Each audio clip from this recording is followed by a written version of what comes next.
30 April অক্ষয় তৃতীয়ায় এই 3 জায়গায় যদি প্রদীপ জ্বালতে পারো, তোমার জীবনে অনেক দুঃখ, অনেক কষ্ট চলে যাবে।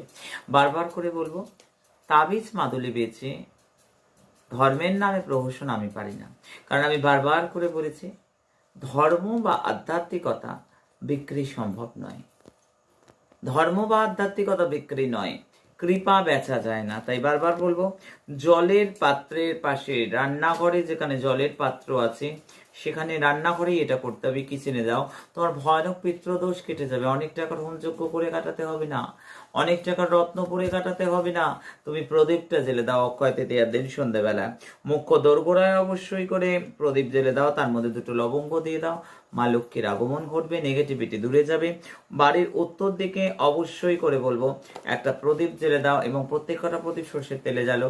আর উত্তর দিকে যেটা জ্বালবে সেই প্রদীপের মধ্যে একটু কালো তিল দিয়ে দাও। তোমার জীবনে দুর্ভাগ্য দমন হবে। অক্ষয় তৃতীয়ায় 3 দিকে প্রদীপ তোমার জীবনকে 3 দিক থেকে সুরক্ষিত করবে।